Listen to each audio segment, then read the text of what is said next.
Hello வணக்கம். இது உங்கள் சிவி ஜோன். எல்லாரும் எப்படி இருக்கீங்க? இப்போ பார்த்தீங்கன்னா லைவ்ல வந்து ஒரு சம்பவம் நடந்துச்சு. பயங்கரமான சம்பவம். இது தேவையான சம்பவம். நான் எதிர்பார்த்த சம்பவம். என்னன்னா தீபக் பார்த்தீங்கன்னா கேப்டன்ஷிப் நல்லா தான் இருக்குது. ஆனால் ஒரு ஒரு சர்வாதிகாரி மாதிரி வந்துட்டு ஒரு ரொம்ப ஸ்ட்ரிக்ட் ஆஃபீஸர் மாதிரி வந்து வீடு இப்படியே டிசிப்ளினாக இருக்கணும் ஓவராக பண்ணிகிட்டு இருக்காரு. அவருக்கு ஏதாவது ஒரு அடி கொஞ்சம் விழுந்தாதான் அவரும் திருத்திக்கிறதுக்கு ஒரு வாய்ப்பு கிடைக்கும். அந்த வாய்ப்பை வந்து சாச்சனா சூப்பராக பண்ணியிருக்காங்க. சாச்சனா வந்து ஒரு அவசரம் கொடுக்க ஆர்வக்கோளாறு அப்படின்னு சொல்லுவோம்.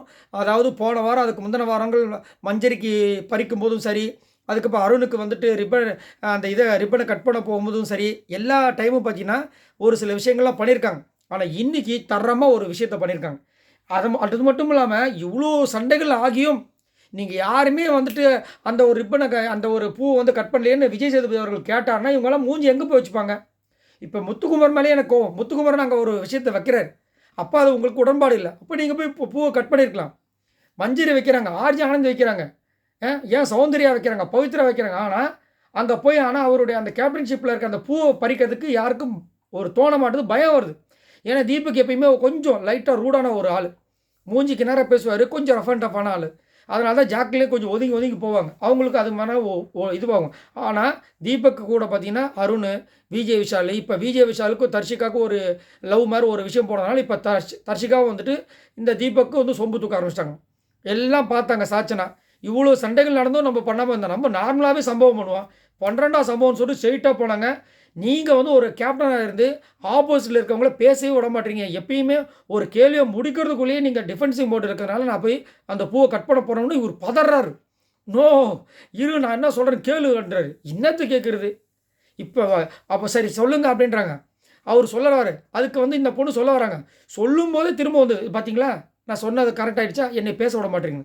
ஏம்மா நீ சொன்னதை சொல்லும்போது நான் சொன்னாதானம்மா எனக்கு ஞாபகத்தில் இருக்கணும். அப்போ நீங்கள் சொல்கிற கொஷினுக்கு சொல்கிறதுக்கு ஞாபகத்துக்கு வரணும்னா, இப்போ கேட்குறவன் பார்த்தீங்களா உங்ககிட்ட ஒருத்தன் கேள்வி, அவனை நீங்கள் உடனே வந்து ஒரு நிமிஷம் ஸ்டாப்புன்னு சொன்னால் அது எந்த விதத்தில் நியாயம்னு கேட்குறாங்க. கரெக்ட் தானே? இந்த பக்கம் பெண்கள் எல்லாமே கை தூக்குறாங்க, கரெக்டு சாச்சனா நீ பண்ணது கரெக்டுன்னு. இந்த பக்கம் வந்துட்டாங்க முட்டு கொடுக்குற பாய்ஸ், அதெல்லாம் நாங்கள் ஒத்துக்க மாட்டோம் அப்படின்னு. நம்ம அருண் எந்த ஸ்டாப்பில் அவர் இது வரைக்கும் என் கண்ணுக்கு அது மாதிரி தெரியல. ஆமாம் தெரியல, ஏன்னா உங்களுக்கு தானே சொம்படிச்சு அவர் இந்த மாதிரி வந்து நின்று இருக்காரு. சப்போஸ் அருண் பண்ணது தப்புன்னு சொல்லிட்டு அங்கேயே வந்து ஒரு கரெக்டான ஒரு கேமை தீபக் கொடுத்து தான் இங்கே இந்த மாதிரி பிரச்சனையே வந்திருக்காது. அது மட்டும் இல்லாமல் எல்லாருக்குமே வந்து விமர்சனங்கள் வரதான் செய்யும். அந்த விமர்சனங்களை தீபக்கால் அக்செப்ட் பண்ண முடியல. அதுதான் இங்கே இவ்வளோ பெரிய பிரச்சனை வந்திருக்கு. யார் எது சொன்னாலும் அதுக்கு உடனே வந்து கவுண்டர் கொடுக்குறாரு. எப்படி ரஞ்சித் பண்ணுறாரோ அதே மாதிரி தான். முதல் விமர்சனங்களை வாங்கிக்கணும், வாங்கிட்டு அங்கே கவுண்டர் கொடுக்கணும். அதுதான் விஷயம். இங்கேயே இப்படி மாட்டிட்டாரு. அதுக்கப்புறம் முட்டு கொடுக்குறவங்களாம் முட்டு கொடுத்துன்னு தான் இருந்தாங்க. தர்ஷிகா வந்து பேசாங்க, அதுக்கு மேலே இதே இது வந்து இந்த லவ் மேட்ரு இல்லைன்னா தர்ஷிகா விட்டுருப்பாங்களா, என்ன பொலவலும் பொழந்துருப்பாங்க. இதனால தான் வந்து இந்த லவ் மேட்ரு இதெல்லாம் வந்து நிறைய பேர் பிடிக்க மாட்டுது. ஏன்னா அந்த மாதிரி ஒரு கேம் ஆரம்பிச்சிட்டாங்க, லவ் கேம் ஆரம்பிச்சிட்டாங்கன்னா இவங்க மைண்டெலாம் வேறு மாதிரி போயிடும். அவங்களுக்காக பேச மாட்டாங்க. அந்த லவ் பண்ண அந்த கப்புள்ஸோட ஆணுக்கோ இல்லை பெண்ணுக்கோ வந்து சப்போர்ட் பண்ண வேண்டிய நிர்பந்தத்துக்கு வருவாங்க. தேவையில்லாத ஒன்று. ஏன் இதை பண்ணுறாங்கன்னு தெரியல. ஆக மொத்தத்தில் சாச்சனா அவங்களோட ஸ்டாண்டில் கரெக்டாக இருந்து டப்பான்னு அந்த பூவை கட் பண்ணி சம்பவம் பண்ணாங்க. சூப்பராக இருந்துச்சு. ஆனால் கடைசி நேரத்தில் எனக்கு இதில் உடன்பாடு இல்லைன்னு சௌந்தர்யா ஒரு பெல்ட் வச்சாங்க பாருங்க. ஏன்னா இந்த பிரச்சனைலாம் ஆரம்பிக்கும் போது ஆமாம் நீங்கள் பண்ணுறீங்க இதை பண்ணுறீங்கன்னு சொல்லிட்டு, ஆனால் இதுக்கு மட்டும் உடன்பாடு இல்லைன்னு நாங்கள் பாருங்க. அதுதான் கொஞ்சம் கஷ்டமாயிடுச்சு. மற்றபடி எல்லாருமே வந்து உடன்பாடுன்னு சொன்னாங்க. சரி நீங்கள் உங்களோட கமெண்ட்ஸை சொல்லுங்கள். ஃபஸ்ட்டு பூ பிடிச்சாச்சு. இதுக்கப்புறமாவும் தீபக்கோட அந்த குவாலிட்டி இம்ப்ரூவ்மெண்ட் ஆகும் நான் நம்புகிறேன். ஏன்னா நல்ல ஒரு திறமையான ஒரு போட்டியாளர், அது வந்து மாட்டுக்கிறது கிடையாது.